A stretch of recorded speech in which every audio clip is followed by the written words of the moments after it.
चलो बैठो। रहीम दास, इनका पूरा नाम आपको पता है?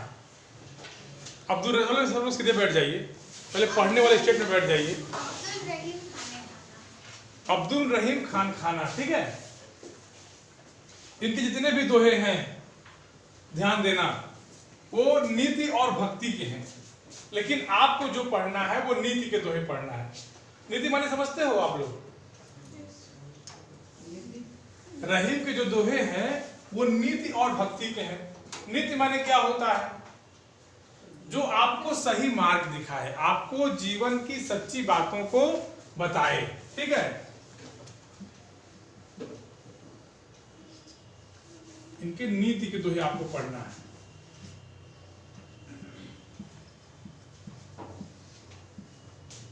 चलिए पहला दोहा देखिए। कहते हैं कि रहीमन धागा प्रेम का मत तोड़ो चटकाए, टूटे से फिर ना मिले, मिले गांठ पर जाए। रहीमन धागा प्रेम का, देखो रहीम दास की एक विशेषता और है। ये लोगों को जो भी संदेश देते हैं, लोगों के समाज में या लोगों के मन में जो भी बात ये बोलते हैं या जो भी बात बैठाते हैं, उसको अपने माध्यम से,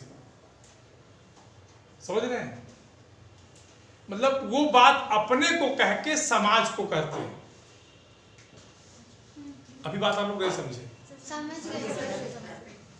पर उपदेश कुशल बहु तेरे, दूसरों को कहने से अच्छा है पहले उसको स्वयं फॉलो किया जाए। उसको कहते हैं कि पर उपदेश कुशल बहु तेरे।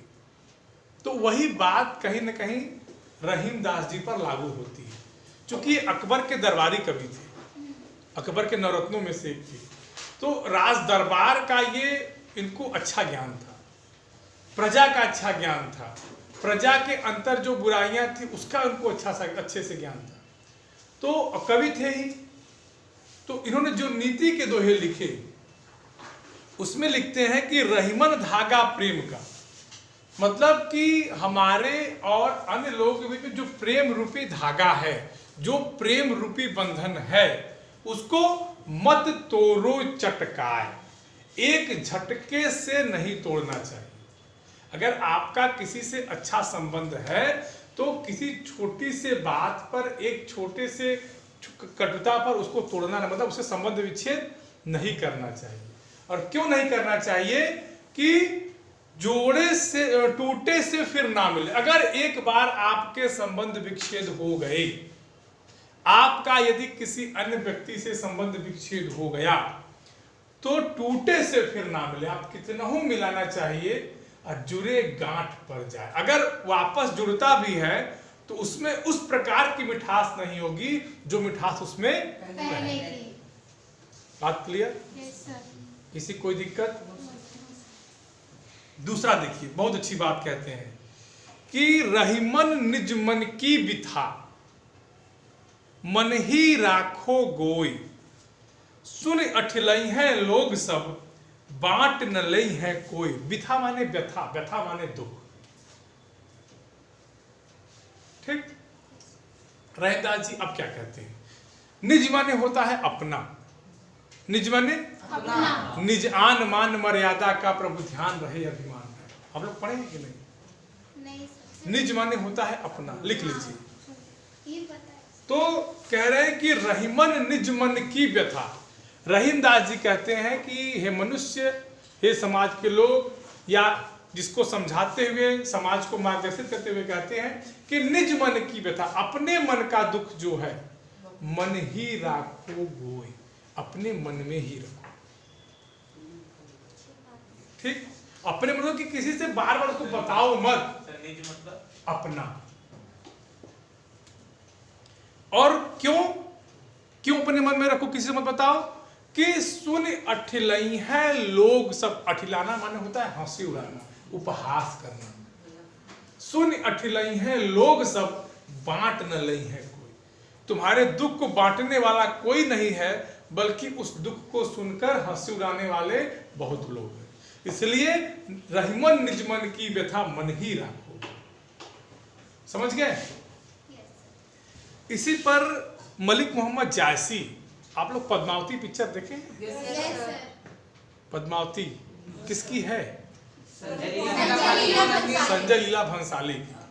तो जो पद्मावती पिक्चर बनी है, किस मलिक मोहम्मद जायसी ने एक महाकाव्य रचा था, उसका नाम था पद्मावत।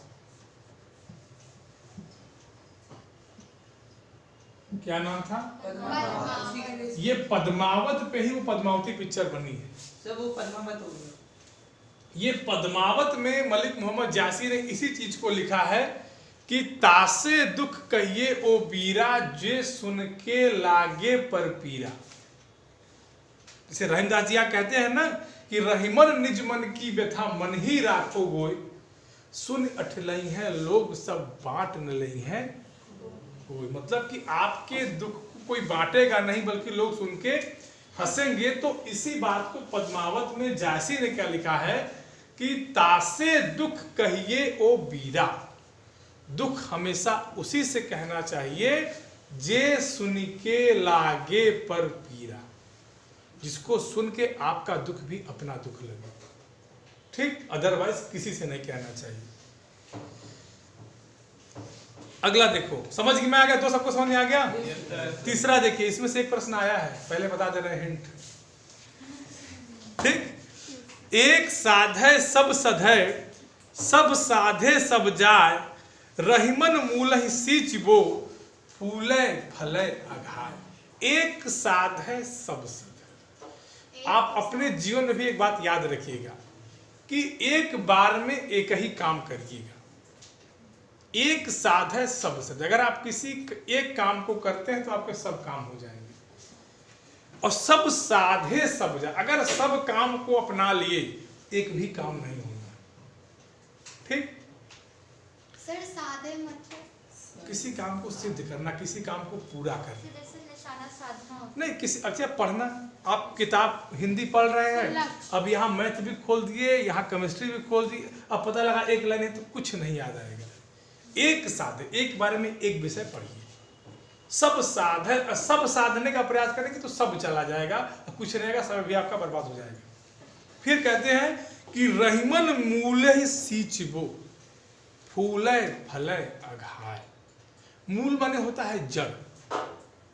जिस प्रकार पेड़ की जड़ को सींचने मात्र से फूल, पत्तियां, शाखाएं, तने सब हरे भरे हो जाते हैं। और सींचते क्या है? कभी किसी को आम के पेड़ के पत्ते के ऊपर पानी देते हुए देखे हैं? जड़ देते हैं ना। क्यों? क्योंकि एक साधे सब सधे, और सब साधे सब जाए, ठीक? इसमें किसी कोई दिक्कत है? देखो, जैसे होता है ना, कभी कभी आप साइकिल बनवाने जाओ पंचर वंचर की दुकान पे, तो जो पंचर वाला होता है उनका भी पंचर खोल देगा, उनका भी खोल देगा, उनका, और सबको बैठा लेगा। तो वही बात है कि सब साधे सब जाए, सब परेशान होंगे। अगर वो एक एक बनाता तो आराम से 10 मिनट में सबका बना खाली कर देता। लेकिन आप चाहेंगे आपका भी खोल के आपको बैठा देगा कि आप साइकिल लेके ना जा पाए। अगला आएगा, हाँ ये बन जाएगा, उनका भी खोल, एक नट तो खोल ही देगा, और ऐसा खोलेगा कि साइकिल ना आगे बढ़ा पाए। समझ गए? अगला देखिए, चित्रकूट में रमि रहे रहीमन अवध नरेश। ध्यान समझिएगा, चित्रकूट में रमि रहे रहीमन अवध नरेश, जापर विपदा पड़त है सो आवै एहि देश। समझ रहे हैं? रहीमदास जी कहते हैं चित्रकूट की महिमा का वर्णन है इसमें, ठीक है? रहीमन चित्त करे कि चित्रकूट में रमि रहे। चित्रकूट में कौन कौन रहता है? रहीमन, रहीमदास जी खुद रहे थे। मंदाकिनी के इस पार रहीमदास जी रहते थे, उस पार तुलसीदास जी रहते थे। उस मतलब लेफ्ट साइड में रही। मंदाकिनी नदी चित्रकूट में बहती है, तो मंदाकिनी नदी के इस तट पे रहीमदास जी रहते थे, और उस तट पे कौन रहता था? तुलसीदास जी रहते थे। तो रहीमदास जी लिखते हैं कि चित्रकूट में रमि रहे रहीमन अवध नरेश। जापर विपदा, जिसके ऊपर भी विपत्ति आती है वो कहाँ आता है? चित्रकूट में। बेटा वो ले कवि के अपने विचार, ठीक? रमि मतलब वही रहना। चित्रकूट में रमि रहे, वहां रहना, वहीं अपना अपना साधना करना। रहीमन अवध नरेश माने भगवान राम, अवध माने अयोध्या, अयोध्या के राजा कौन थे? भगवान राम। ठीक, बात समझ में आ गई? इसमें किसी कोई दिक्कत? No sir. इस तरफ रहीमदास जी रहते थे, उस तरफ तुलसीदास जी रहते थे। एक बार क्या हुआ कि रहीमदास ऐसी मिट्टी लेके अपने सर पे रख रहे थे। समझ रहे हैं बात को? थोड़ा सा एंजॉय कर लीजिए, बड़ा अच्छा प्रसंग आ गया तो बता दे रहे हैं। चित्रकूट में नदी बह रही थी ऐसे, इस पार तुलसीदास जी थे, इस पार रहीमदास जी थे। तो रहीमदास जी ऐसे उठा के मिट्टी जो थी अपने सर पे रख रहे थे। तो यहां से तुलसीदास कह रहे हैं कि धूरि धरत निज शीश पर। सर ये जो उस समय शीश यूज करते थे, तो शीश मतलब सर होता है। धूल अपने सर पे। ये यहाँ से पूछ रहे हैं कि धूरि धरत निज, तुलसीदास पूछ रहे हैं किससे? रहीमदास से, कि धूरि धरत, धूर कौन रख रहा है? रहीमदास। तुलसीदास पूछ रहे हैं कि धूरि धरत निज शीश पर, यही कारण अवधीश। किस कारण है? तब यहां से ये जवाब दे रहे हैं, जिन रज मुनि पत्नी तरी। जिन, अब ये तो पूछ लिए कि धूरि धरत निज शीश पर किन कारण अवधीश।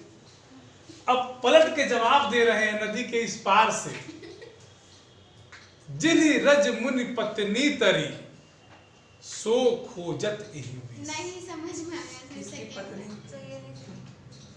बता रहे हैं तो लोग पहले सुनो, प्रसंग मजेदार है कि नहीं? सर समझ में नहीं आया तो मजा। हंसो मत, हंसोगे तो एक भी नहीं आएगा। तुम्हारी बहुत गंदी आदत है हंसने की, तुम रोज हंसती हो।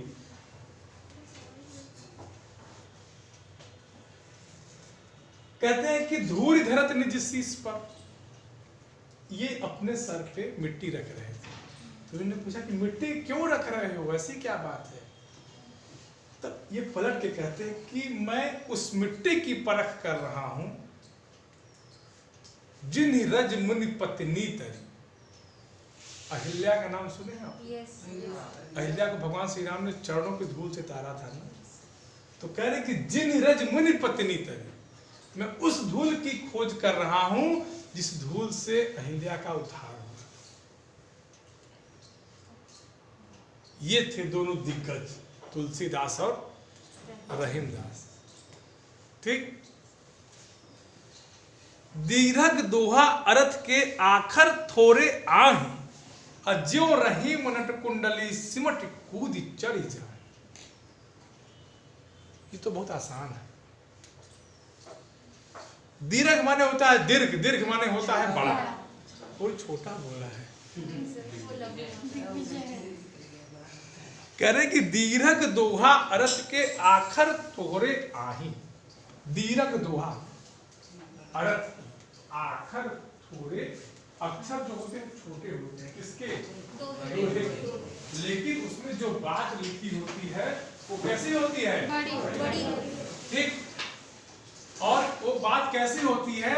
जैसे कि सर्कस में काम करने वाला जो जोकर होता है वो कुंडली मार के अपने आप को छोटा कर लेता है, लेकिन वास्तव में वो बहुत बड़ा होता है। भाई अब सर्कस के जोकर को देखिए ना, या जो सर्कस में जो खेल दिखाते देखिए, अपने आप को छोटा करके पाइप में से निकल जाएगा या रिंग में से निकल जाएगा, लेकिन है तो वो आदमी।